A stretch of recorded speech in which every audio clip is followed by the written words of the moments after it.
Welcome tea shot. నా పేరు అన్నం కళింగారెడ్డి. నెక్స్ట్ ఇండియన్ ఎకానమీలో భాగంగా నిరుద్యోగం పేదరికం అనేది పోటీ పరీక్షలకు చాలా ఇంపార్టెంట్ టాపిక్.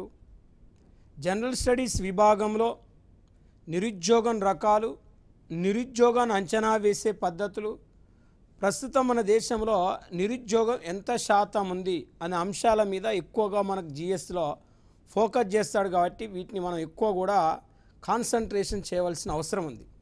ఇప్పుడు మనం నిరుద్యోగాన్ని ప్రస్తావించినట్లయితే, నిరుద్యోగము అంటే వాస్తవానికి భారతదేశ జనాభా 3 రకాలుగా వర్గీకరించబడుతుంది.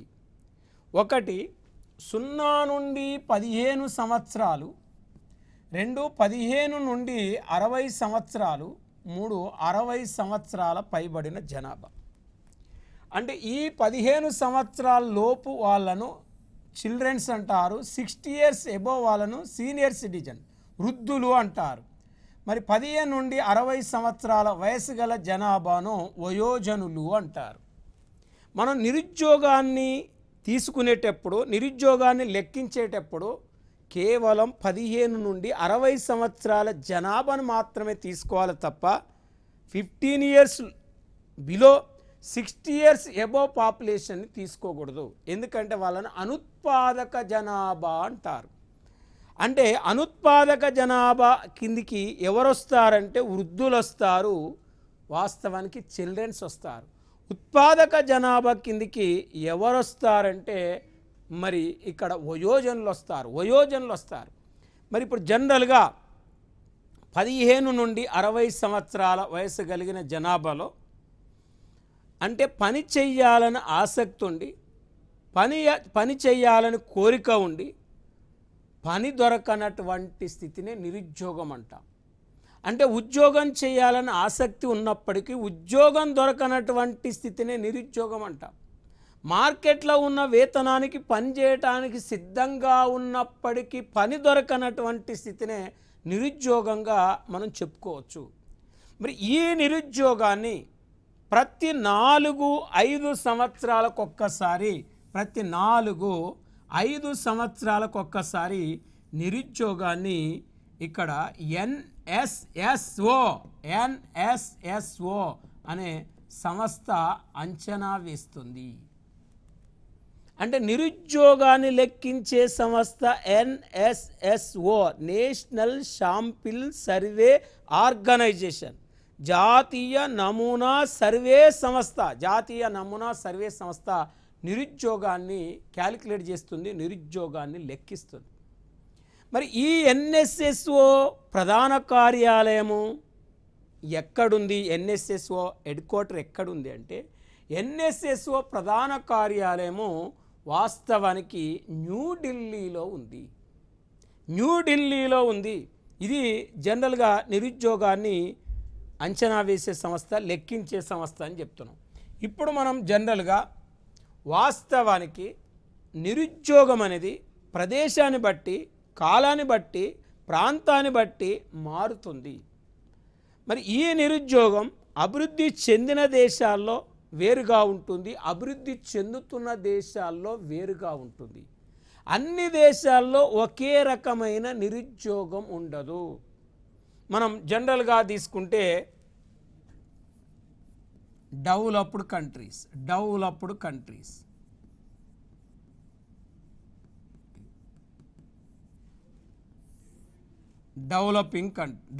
కంట్రీస్, అభివృద్ధి చెందిన దేశాలు. ఈ అభివృద్ధి చెందిన దేశాల్లో వాస్తవానికి స్వచ్ఛంద నిరుద్యోగం, చక్రీయ నిరుద్యోగం, సంగుష్ట నిరుద్యోగం,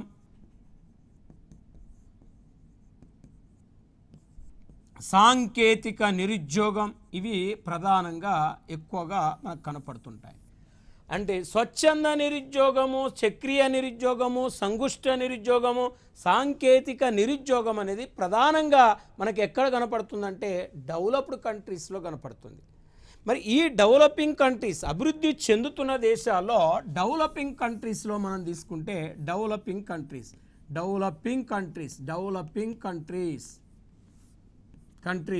మనం చూస్తే ఏ నిరుద్యోగం మనకు డెవలపింగ్ కంట్రీస్లో కనపడుతుంది అంటే వాస్తవానికి ప్రచ్ఛన్న నిరుద్యోగం, ఇక్కడ వ్యవస్థాపూర్వక నిరుద్యోగం ప్లస్ అనైచ్ఛిక నిరుద్యోగం,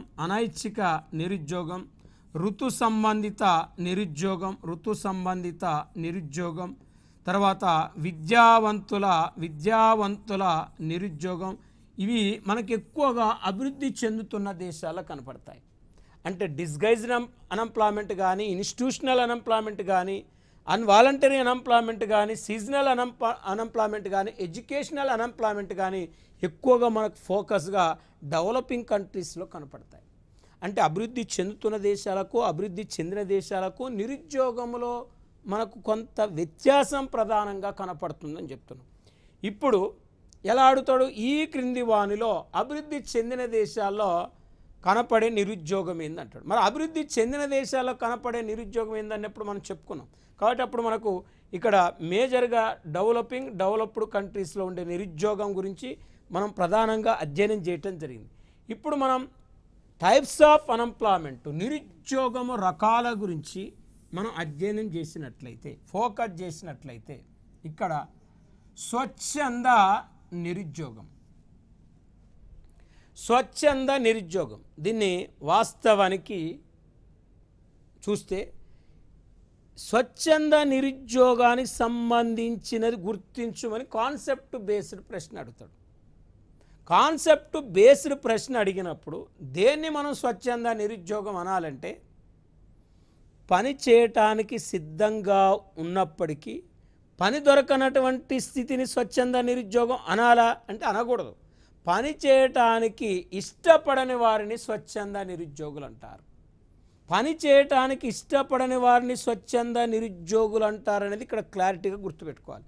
మరి పని చేయటానికి ఇష్టపడని వారు ఎవరు అంటే శ్రీమంతులు, ధనవంతులు అంటాం. ధనవంతులు వాళ్ళు పని చేయటానికి ఇష్టపడరు, వాళ్ళు ఖాళీగా ఉంటారు. ఖాళీగా ఉంటే ఆయన్ని అన్ఎంప్లాయ్ అనాలి, ఏదైనా ఒక పని చేస్తే ఆయన్ని ఉద్యోగి అనాలి. అదే డిఫరెన్స్, ఉద్యోగానికి నిరుద్యోగానికి డిఫరెన్స్. మరి ఇప్పుడు వాస్తవానికి ధనవంతులు స్వచ్ఛంద నిరుద్యోగులు, మనలాంటి దేశాలు అంటే భారతదేశంలో స్వచ్ఛంద నిరుద్యోగులకు మంచి ఎగ్జాంపుల్ ఎవరయ్యా అంటే బిచ్చగాన్లు, బెగ్గర్స్. అంటే ఎంతసేపు బిచ్చగాన్లు అడుక్కోవడానికి అలవాటు పడతారు తప్ప పని చేయడానికి ఇష్టపడరు. కాబట్టి భారతదేశంలో చక్కటి ఎగ్జాంపుల్ బిచ్చగాన్లే స్వచ్ఛంద నిరుద్యోగులు. ఇంకా భారతదేశంలో స్వచ్ఛంద నిరుద్యోగులుగా ఎవరిని చెప్తామంటే అధిక విద్యావంతులు, బాగా పీజీలు, పిహెచ్డీలు, ఎంటెక్లు, బీటెక్లు, హై క్వాలిఫికేషన్ చదువుకున్న వాళ్ళు మన దేశంలో ఆ స్థాయి పని దొరకక, కింది స్థాయి ఉద్యోగం చేయలేక ఖాళీగా ఉంటారు తప్ప లో లెవెల్ జాబ్స్ చేయలేరు.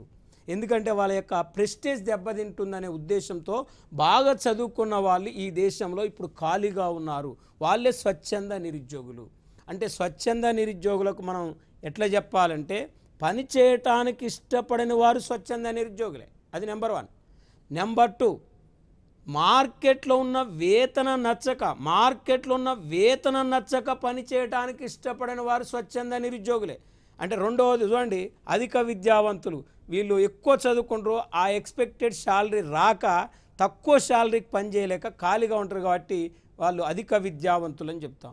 మూడవది, విశ్రాంతి కావాలని కోరుకొని పనిచేయటానికి ఇష్టపడని వారు కూడా స్వచ్ఛంద నిరుద్యోగులే అని చెప్పవచ్చు. అంటే మనలాంటి అభివృద్ధి చెందుతున్న దేశాల కంటే అభివృద్ధి చెందిన దేశాల్లో ఈ నిరుద్యోగం ఎక్కువగా కనపడుతుంది. మరి అలా ఈ స్వచ్ఛంద నిరుద్యోగము, అనైచ్ఛిక నిరుద్యోగం, ఇలా 2 రకాలుగా నిరుద్యోగాన్ని వర్గీకరించిన ఆర్థికవేత్త ఎవరంటే జేఎం కీన్స్, జాన్ మెహార్డ్ కీన్స్ అనే ఒక ఆర్థికవేత్త ఇలా నిరుద్యోగాన్ని ఇలా 2 రకాలుగా స్వచ్ఛంద, అనైచ్ఛిక నిరుద్యోగం అని 2 రకాలుగా వర్గీకరించడం జరిగింది. అయితే మరి ఇప్పుడు అనైచ్ఛిక నిరుద్యోగం అంటే దేన్ని అనైచ్ఛిక నిరుద్యోగం అనాలి అంటే, మార్కెట్లో ఉన్న వేతనానికి పని చేయటానికి సిద్ధంగా ఉన్నప్పటికీ పని దొరకనటువంటి స్థితిని అనైచ్ఛిక నిరుద్యోగం అంటారు. అంటే మనకు మార్కెట్లో ఉన్న శాలరీకి పనిచేయడానికి సిద్ధంగా ఉన్నారు, కానీ అక్కడ పని లేనటువంటి స్థితిని అనైచ్ఛిక నిరుద్యోగంగా మనం చెప్పవచ్చు. మరి వాస్తవానికి ఈ అనైచ్ఛిక నిరుద్యోగం ఎందుకు ఏర్పడుతుందంటే ఇక్కడ వాస్తవానికి మెయిన్గా సార్థక డిమాండ్ కొరత. సార్థక డిమాండ్ కొరత అంటే అర్థం డిమాండ్కు తగిన సప్లై లేకపోవటం వల్ల, డిమాండ్ ఎంత ఉందో సప్లై అంత ఉండాలి ఎకానమీలో. ఈ రెండు ఈక్వల్గా ఉంటే అనైచ్ఛిక నిరుద్యోగం అనేది ఏర్పడదు. డిమాండ్కి తగిన సప్లై లేకపోవటం వల్ల సంభవించే నిరుద్యోగమే అనైచ్ఛిక నిరుద్యోగంగా మనం చెప్పవచ్చు. అంటే ఎగ్జాంపుల్, వస్తువులకు ఎంత డిమాండ్ పెరిగితే ఆ వస్తువుల యొక్క సప్లై అదే స్థాయిలో పెరిగినప్పుడు ఇలాంటి నిరుద్యోగం అనేది రాదు. మరి ఇక్కడ డిమాండ్ సప్లైల మధ్య గ్యాప్ అనేది ఉండటం వల్ల ఇక్కడ అనైచ్ఛిక నిరుద్యోగం వస్తుంది. కాబట్టి మరి జేమ్ కీన్స్ అనే ఒక ఆర్థికవేత్త ప్రకారం అనైచ్ఛిక నిరుద్యోగాన్ని ఎట్లా నిర్మూలించవచ్చు అంటే ప్రభుత్వ వ్యయాన్ని పెంచాలి. అంటే ప్రభుత్వ వ్యయాన్ని పెంచటం ద్వారా ఈ నిరుద్యోగాన్ని నిర్మూలించవచ్చు. ప్రభుత్వ వ్యయం పెంచటం ద్వారా. ఇది అంటే గవర్నమెంట్ వివిధ రంగాల్లో ఎక్స్పెండిచర్ చేసి ప్రజలకు పని కల్పించాలి. అంటే ప్రభుత్వ వ్యయాన్ని ప్రాజెక్టులు లాంటి కార్యక్రమాలు చేపట్టి ప్రాజెక్టుల మీద వ్యయాన్ని ఎక్కువగా పెంచి ఇలా ప్రజలకు పని కల్పించాలి. అంటే దాని ప్రభుత్వ వ్యయం చేయటం ద్వారా, ప్రభుత్వం పెట్టుబడులు పెట్టడం ద్వారా, అంటే డిఫరెంట్ సెక్టార్లలో ప్రభుత్వం పెట్టుబడులు పెట్టడం వల్ల ఈ యువతకు ఉపాధి అవకాశాలు దొరుకుతాయి. అప్పుడు అనైచ్ఛిక నిరుద్యోగం అనేది రిమూవ్ అవుతుంది, తొలగించబడుతుంది. అంటే ప్రభుత్వ పెట్టుబడి పెంచడం ద్వారా. ఇది రెండో పరిష్కార మార్గం. మూడో పరిష్కార మార్గం ఏం చూపెట్టిండు జేమ్ కీన్స్ అనైచ్ఛిక నిరుద్యోగానికంటే ఇక్కడ సార్థక డిమాండ్, ఎఫెక్టివ్ డిమాండ్ను ఇక్కడ పెంచటం ద్వారా. అంటే సార్థక డిమాండ్ను పెంచగలిగితే ఆర్థిక వ్యవస్థలో అనైచ్ఛిక నిరుద్యోగం అనేది దానంతటదే రిమూవ్ అవుతుంది. అంటే ఈ మూడు పరిష్కార మార్గాలను జేమ్ కీన్స్ అనే ఒక ఆర్థికవేత్త చూపెట్టడం జరిగింది. మరి ఇప్పుడు మనం నిరుద్యోగం రకాల గురించి అధ్యయనం చేస్తే మూడోది ప్రచ్ఛన్న నిరుద్యోగం, డిస్గైజ్డ్ అన్ఎంప్లాయ్మెంట్ అంటారు. ఇది చాలా మోస్ట్ ఇంపార్టెంట్. ప్రచ్ఛన్న నిరుద్యోగం ఏ రంగంలో సంభవిస్తుందంటే ప్రచ్ఛన్న నిరుద్యోగం అనేది వ్యవసాయ రంగంలో సంభవిస్తుంది. వ్యవసాయ రంగంలో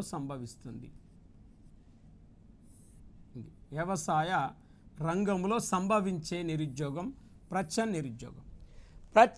నిరుద్యోగం అంటే అర్థం ఏంటంటే ఒక వ్యక్తి చేయవలసిన పనిని అదనపు వ్యక్తులు చేసినట్లయితే దాన్ని ప్రచ్ఛన్న నిరుద్యోగం అంట. అంటే మన దేశంలో వ్యవసాయ రంగంలో బలంగా ప్రచ్ఛన్న నిరుద్యోగం ఎందుకుందంటే భారతదేశంలో ఎక్కువ మంది, దాదాపు 85% మన దేశంలో చిన్న సన్నకారు రైతులు ఉన్నారు. చిన్న సన్నకారు రైతులు అంటే 5 ఎకరాల లోపున్న రైతులంతా, అంటే 2.5 ఎకరాల లోపు ఉంటే సన్న రైతు, 2.5 నుంచి 5 ఎకరాల మధ్య ఉంటే చిన్న రైతు. వీళ్ళని చిన్న సన్నకారు రైతులు అని పేరు. అంటే 5 ఎకరాల ల్యాండ్ లోపున్న వాళ్ళంతా కూడా, 5 ఎకరాల భూమి లోపున్న వాళ్ళంతా కూడా. అంటే ఇక్కడ వాస్తవానికి 5 ఎకరాల భూమి కానీ ఈ 4 ఎకరాల భూమిని కానీ వాస్తవానికి ఒక్కరు వ్యవసాయం చేయొచ్చు.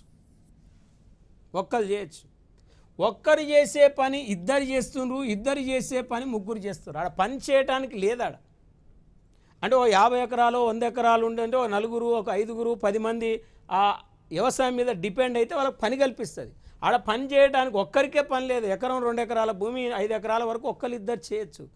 కానీ ఇక్కడ మెయిన్గా ఒక్కరు చేసే పని ఇద్దరు చేస్తారు, ఇద్దరు చేసే పని 4 చేస్తారు. అంటే ఇద్దరు చేయవలసిన పనిని 5 చేస్తారంటే అదనంగా 3 ఉన్నారు. అంటే అదనంగా 3 ఉన్నారంటే ఈ 3ని మనం ఏమనాలంటే ప్రచ్ఛన్న నిరుద్యోగులు అనాలి. అంటే వ్యవసాయ రంగంలో అవసరాన్ని మించి శ్రామికులు పనిచేయటం వల్ల సంభవించే నిరుద్యోగాన్ని ప్రచ్ఛన్న నిరుద్యోగము అంటారు. ప్రచ్ఛన్న నిరుద్యోగం అనగా వ్యవసాయ రంగంలో అదనంగా నియమించబడ్డ వ్యక్తి. మరి ఎందుకు వీళ్ళు వ్యవసాయం మీద ఆధారపడుతున్నారంటే, ఇవాళ భారతదేశంలో యువత డిగ్రీలు, పీజీలు, పిహెచ్డీలు చదువుకున్నప్పటికీ పారిశ్రామిక రంగాలలో, సేవా రంగాలలో ఉపాధి అవకాశాలు లేకపోవటం వల్ల వాళ్ళు వ్యవసాయ రంగం మీదకి డైవర్ట్ కావటం వల్ల వ్యవసాయ రంగంపై జనాభా ఒత్తిడి పెరిగి వ్యవసాయ రంగంలో ప్రచ్ఛన్న నిరుద్యోగం బలంగా ఉద్భవిస్తుంది. మరి ఇప్పుడు మనకు అడిగేది, ఎట్లా అడుగుతారు క్వశ్చన్లు? ఏ రంగంలో ఉంది? వ్యవసాయ రంగం. నెంబర్ 1. అవసరాన్ని మించి ఎక్కువ మంది పనిచేయటం వల్ల సంభవించే నిరుద్యోగం ఏంది? ప్రచ్ఛన్న నిరుద్యోగం. ఇప్పుడు ఇద్దరు చేసినా అదే పంట పండుతుంది, 5గురు చేసినా అదే పంట పండు. ఇద్దరు చేసినా 50 క్వింటాలే పండింది అనుకోండి, 5గురు చేసినా 50 క్వింటాలు. ఎందుకంటే అక్కడ భూమి లేదు. భూమి ఎక్కువ ఉంటే ఎక్కువ మంది నియమించవచ్చు. అక్కడ ఉన్న భూమిలోనే పంట పండుతుంది. కాబట్టి ఈ ముగ్గురు వల్ల వచ్చిన ఫలితం కూడా 0. అంటే ప్రచ్ఛన్న నిరుద్యోగి అంటే అదనంగా పనిచేసే వ్యక్తి చేసినా ఉత్పత్తి పెరగదు, చేయకపోయినా ఉత్పత్తి పెరగదు. ఆయన నియమించడం వల్ల జరిగేది ఏం లేదు. కాబట్టి ప్రచ్ఛన్న నిరుద్యోగి యొక్క ఉపాంతోత్పాదకత ఎంత అంటాడు? 0. ఇది చాలా మోస్ట్ ఇంపార్టెంట్ పాయింట్, 0 అని గుర్తుపెట్టుకోవాలి. మరి ఇక్కడ మేజర్గా మన వ్యవసాయ రంగంలో ఉన్న నిరుద్యోగమే ప్రచ్ఛన్న నిరుద్యోగంగా మనం చెప్పొచ్చు. ఇక సంగుష్ట నిరుద్యోగం అంటే డిస్గైజ్డ్, అంటే ఇక్కడ ఫ్రిక్షనల్ అన్ఎంప్లాయ్మెంట్. సంగుష్ట నిరుద్యోగం అంటే ఫ్రిక్షనల్ అన్ఎంప్లాయ్మెంట్. దీనిని ఏమంటారంటే, వాస్తవానికి సంగుష్ట నిరుద్యోగానికే మరొక పేరు ఏంటంటే, సంగుష్ట నిరుద్యోగానికి తాత్కాలిక నిరుద్యోగము అంటారు.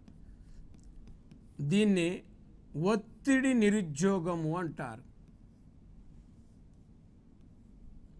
దీనిని ఘర్షణ నిరుద్యోగము అంటారు. అంటే ఇక్కడ చూడండి, ఇన్ని రకాల పేర్లు ఉన్నాయి.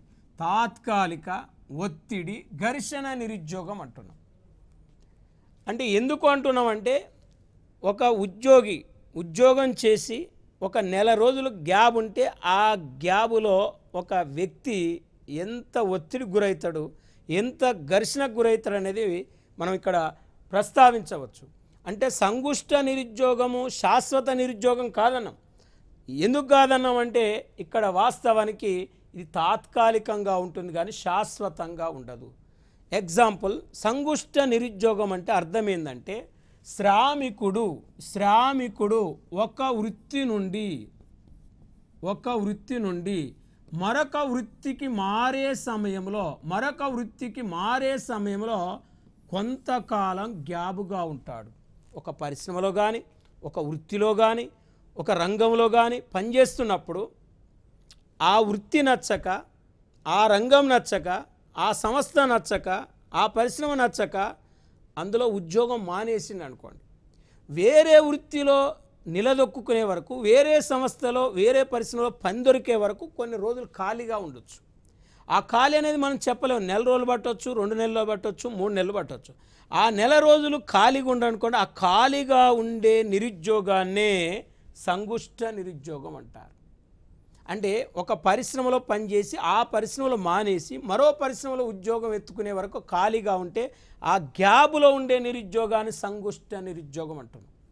అంటే ఇప్పుడు చెప్పండి, సింపుల్గా సంగుష్ట నిరుద్యోగం అంటే శ్రామికుడు ఒక వృత్తి నుండి మరొక వృత్తికి, ఒక రంగం నుండి మరొక రంగానికి మారే సమయంలో కొంతకాలం ఖాళీగా ఉంటే అలాంటి నిరుద్యోగాన్ని సంగుష్ట నిరుద్యోగం అంటాం.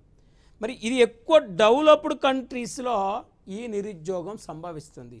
ఎందుకు డెవలప్డ్ కంట్రీస్లో ఈ నిరుద్యోగం ఎక్కువ సంభవిస్తుందంటే, అధునాతన టెక్నాలజీ అంటే నూతన సాంకేతిక పరిజ్ఞానాన్ని ఒక పరిశ్రమలో ప్రవేశపెట్టినప్పుడు అనదర్ పరిశ్రమలు దానంతటదే మూతపడిపోతుంటాయి. ఏ పరిశ్రమలో నూతన టెక్నాలజీ ప్రవేశపెడుతుందో ఆ నూతన టెక్నాలజీ ద్వారా తయారైన వస్తువులు మార్కెట్లోకి వచ్చినప్పుడు ఆ వస్తువులను ప్రజలు కొనటం వల్ల మిగతా కంపెనీలో తయారైన వస్తువులకు డిమాండ్ పడిపోయినప్పుడు ఆ కంపెనీ అనేది ఆల్టర్నేట్గా మూతపడుతుంది. మూతపడ్డప్పుడు అందులో పనిచేసే కార్మికులు కొన్ని రోజులు ఖాళీగా ఉంటారు, వేరే కంపెనీలో ఉద్యోగం వెతుకునేవారు ఖాళీగా ఉంటారు. కాబట్టి అలాంటి నిరుద్యోగాన్ని సంగుష్ట నిరుద్యోగం అన్నాం. మనకు బెస్ట్ ఎగ్జాంపుల్ సంగుష్ట నిరుద్యోగాన్ని మనం అర్థం చేసుకోవాలంటే, ఒకప్పుడు మనం వాచ్లలో ఫేమస్ వాచ్ హెచ్ఎంటీ వాచ్ అన్నాం. హెచ్ఎంటీ వాచ్ తర్వాత టైటాన్ వచ్చింది. ఈ హెచ్ఎంటీ వాచ్ గిరాకీ లేక అవి వస్తువులు అమ్ముడు పోక ఆ కంపెనీ మూతపడ్డది. అందులో పనిచేసే ఒక 5,000 10,000 ఎంప్లాయీస్ నిరుద్యోగులయ్యారు. వాళ్ళు మళ్ళీ వేరే కంపెనీలో ఎత్తుకునే వరకు, అంటే ఆ గ్యాబ్ ఉంది, ఆ గ్యాబ్లో ఉండే నిరుద్యోగం సంగుష్ట నిరుద్యోగం. టైటాన్ పోయింది, ఫాస్ట్ ట్రాక్ వచ్చింది, ఫాస్ట్ ట్రాక్ ఇట్లా రకరకాల సెల్లులలో కానీ వాచ్లలో కానీ టెక్నాలజీలో కానీ రకరకాల కొత్త టెక్నాలజీ వచ్చినప్పుడు పాత టెక్నాలజీ ఉన్న కంపెనీలు దానంతటదే క్లోజ్ అయిపోతాయి. అలాంటి సమయంలో ఆ కంపెనీలో పనిచేసే వాళ్ళు కొన్ని రోజుల వరకు ఖాళీగా ఉంటారు.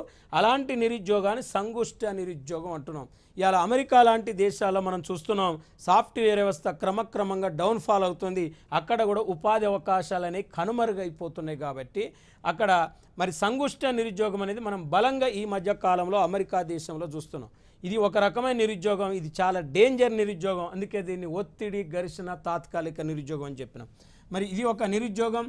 దీని తర్వాత చక్రీయ నిరుద్యోగం అంటే సైక్లికల్ అన్ఎంప్లాయ్మెంట్. ఇది కూడా ఎక్కువ డెవలప్డ్ కంట్రీస్లో సంభవిస్తుంది. చక్రీయ నిరుద్యోగం అంటే వ్యాపార చక్రాల వల్ల సంభవించే నిరుద్యోగమే చక్రీయ నిరుద్యోగం. వ్యాపార చక్రాలంటే ఆర్థిక మాంద్యము, తిరోగమనము, పురోగమనము, సౌభాగ్యం అని 4 చక్రాలు, ట్రేడ్ సైకిల్స్ ఉంటాయి ఎకానమీలో. మనిషి జీవితం ఎలా చక్రంలాగా తిరుగుతుందో ఆర్థిక వ్యవస్థ కూడా ఒక చక్రంలాగా పనిచేస్తుంది. ఎగ్జాంపుల్, ఆర్థిక మాంద్యం వచ్చిందనుకోండి ఎకానమీలో. మరి ఆర్థిక మాంద్యం అనేది వచ్చిందనుకోండి, ఎలా ఉంటుంది అనేది ఒక్కసారి చూస్తే, ఆ ఆర్థిక మాంద్యం వస్తుందంటేనే మనం తలుచుకుంటేనే భయం అవుతుంది. అమెరికాలో 1929, 30లో ఆర్థిక మాంద్యం వచ్చింది.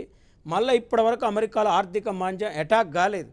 ఒక్కసారి ఆర్థిక మాంద్యం వస్తే అన్ని ఆర్థిక వ్యవస్థలన్నీ కుప్పగూలిపోతాయి, అన్ని రంగాల్లో పనిచేసే వాళ్ళంతా నిరుద్యోగులు అయిపోతారు.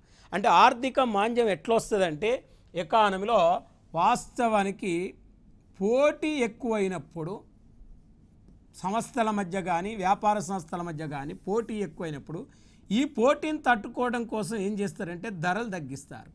ధరలు తగ్గించినప్పుడు ఏమైందంటే ఎకానమీలో వ్యాపార సంస్థలకు నష్టం వస్తుంది. వ్యాపార సంస్థల నష్టం వచ్చినప్పుడు వ్యాపార సంస్థలు ఏమైతే అంటే ఇక్కడ క్లోజ్ అవుతాయి, మూతపడతాయి. క్లోజ్ అయినప్పుడు, మూతపడ్డప్పుడు అందులో పనిచేసేవారు నిరుద్యోగులు అవుతారు. నిరుద్యోగులకు ఏముండదు అంటే నిరుద్యోగులకు ఆదాయం ఉండదు. నిరుద్యోగులకు ఆదాయం లేనప్పుడు ఇలా కొనుగోలు శక్తి, పర్చేసింగ్ పవర్ ఉండదు. కొనుగోలు శక్తి లేనప్పుడు ఏమైందంటే వస్తువులకు డిమాండ్ ఉండదు. వస్తువులకు డిమాండ్ లేనప్పుడు ఎకానమీలో ఉత్పత్తి జరగదు. ఇలా ఈ విధంగా సైకిల్ అనేది జరుగుతుంది ఎకానమీలో. అంటే ఎకానమీలో సైకిల్ ఎట్లా తిరుగుతుందో చూడండి. ఎప్పుడైనా వస్తువులకు డిమాండ్ పెరిగినప్పుడు, ఉత్పత్తి పెరిగినప్పుడు నిరుద్యోగులకు కూడా ఉపాధి అవకాశాలు దొరుకుతాయండి. ఇక్కడ అసలు నిరుద్యోగులకు ఆదాయం లేనప్పుడు, కొనుగోలు శక్తి లేనప్పుడు, డిమాండ్ లేనప్పుడు, ఉత్పత్తి లేనప్పుడు మళ్ళీ ఇక్కడ ఏమైందంటే ఉన్న వ్యాపార సంస్థలు మూతపడతాయి. ఒక్క రంగంలో సంభవించిన ఆర్థిక మాంద్యం ఎకానమీలో ఏమవుతుందంటే అన్ని రంగాలకు పాకుతూ ఉంటుంది. చాలా డేంజరస్ ఆర్థిక మాంద్యం అనేది. అంటే వ్యాపార చక్రాల వల్ల సంభవించే నిరుద్యోగాన్ని మనం చక్రీయ నిరుద్యోగం అంటాం. ముఖ్యంగా ఆర్థిక మాంద్యకాలంలో ఏర్పడే నిరుద్యోగాన్నే చక్రీయ నిరుద్యోగము అంటారు. మరి ఇది ఒక రకమైన నిరుద్యోగంగా మనం చెప్పుకున్నాం. నెక్స్ట్ నిరుద్యోగం రకాలను మనం అధ్యయనం చేస్తే సీజనల్ అన్ఎంప్లాయ్మెంట్, ఋతు సంబంధిత నిరుద్యోగం.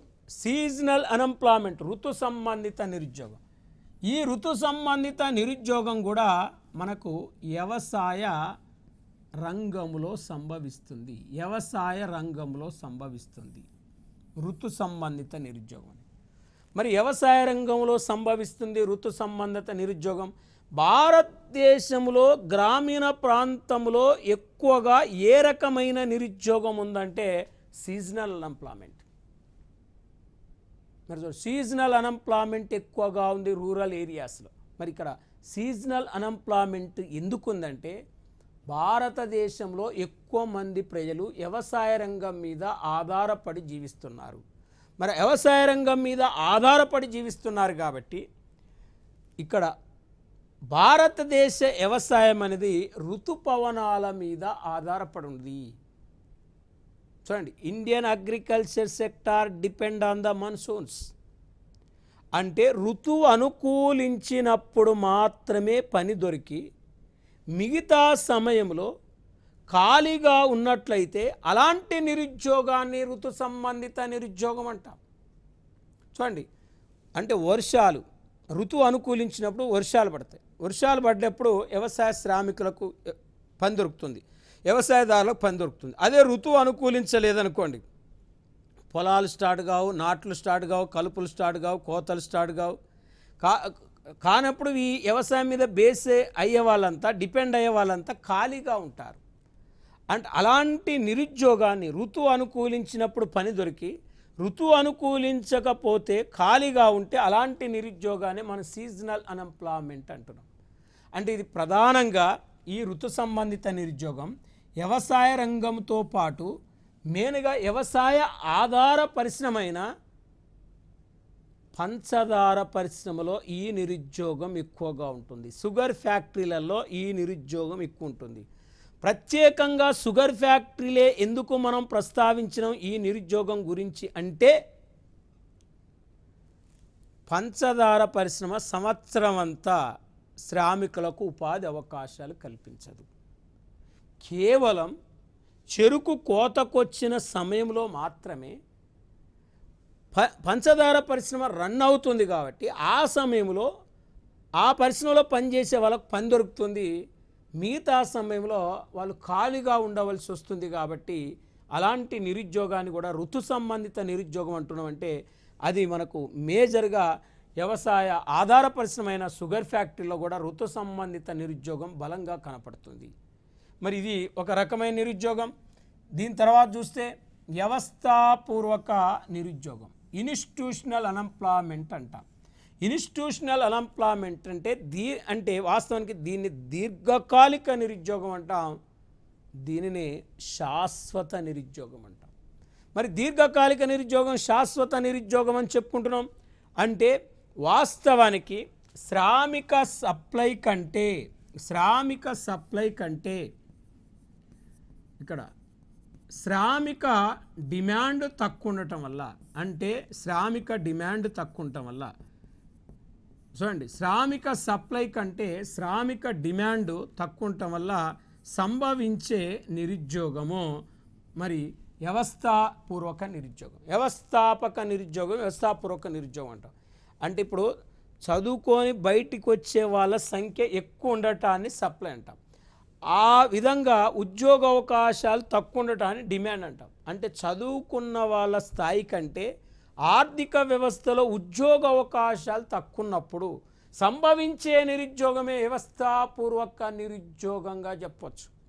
అంటే రోజు పీజీలు, పిహెచ్డీలు, డిప్లొమాలు, బీటెక్లు, ఎంటెక్లు ఇవన్నీ చదువుకొని ప్రతి సంవత్సరం బయటకు వచ్చే వాళ్ళు ఎక్కువ. ఆ లెవెల్లో ఉపాధి అవకాశాలు తక్కువ. ఉపాధి అవకాశాలని డిమాండ్ అంటాం, చదువుకొని బయటకు వచ్చే వాళ్ళని సప్లై అంటాం. ఈ సప్లై కంటే డిమాండ్ తక్కువ ఉంటాం, డిమాండ్ కంటే సప్లై ఎక్కువ ఉండటం వల్ల సంభవించే నిరుద్యోగమే వ్యవస్థాపూర్వక నిరుద్యోగము. ఇంకా వ్యవస్థాపూర్వక నిరుద్యోగం అంటే ఏమని చెప్తామంటే, గత 40-50 సంవత్సరాల నుండి దేశంలో జనాభా పెరిగిన కొద్దీ ఉద్యోగ అవకాశాలు పెరగనటువంటి స్థితిని వ్యవస్థాపూర్వక నిరుద్యోగము అంటారు. అంటే జనాభా పెరిగిన స్థాయిలో ఉపాధి అవకాశాలు పెరగనటువంటి స్థితిని వ్యవస్థాపూర్వక నిరుద్యోగం అంటున్నాం. అంటే వాస్తవానికి మన దేశంలో బలంగా ఉన్న నిరుద్యోగమే వ్యవస్థాపూర్వక నిరుద్యోగం. ఈ వ్యవస్థాపూర్వక నిరుద్యోగాన్ని జోన్ రాబిన్సన్ అనే ఒక ఆర్థికవేత్త భారీ సైన్యంతో పోల్చటం జరిగింది. అంటే భారీ సైన్యంతో ఎందుకు పోల్చిందంటే, వాస్తవానికి సైనికులకు దాదాపు ఎక్కువ రోజులు పని ఉండదు, వాళ్ళు ఖాళీగా ఉంటారు. సైనికులకు ఎప్పుడు పని ఉంటుందంటే యుద్ధం వచ్చినప్పుడు వాళ్ళు బయలుదేరుతారు. యుద్ధం రానప్పుడు శాంతి సమయంలో సైనికులకు పెద్దగా పని ఉండదండి. అదే ఒక్కసారి యుద్ధం వచ్చినప్పుడు సైనికులందరూ ఆయుధాలు, బుల్లెట్లు పట్టుకొని ఎక్కడెక్కడ ఉన్న మిలిటరీ అంతా బార్డర్లో దిగుతుంది.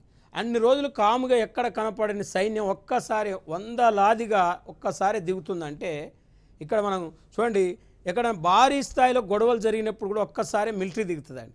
అంటే మనకు సైన్యం ఎలా కనపడుతుందో నిరుద్యోగులు కూడా మనకు కనపడరు, ఎవరింట్లో వాళ్ళు సైలెంట్గా కనపడుతుంటారు. కానీ ఒక్కసారి వందలాది నోటిఫికేషన్లు వచ్చినప్పుడు ఒక్కసారి బయలుదేరుతారు, సైన్యంలాగా బయలుదేరుతారు.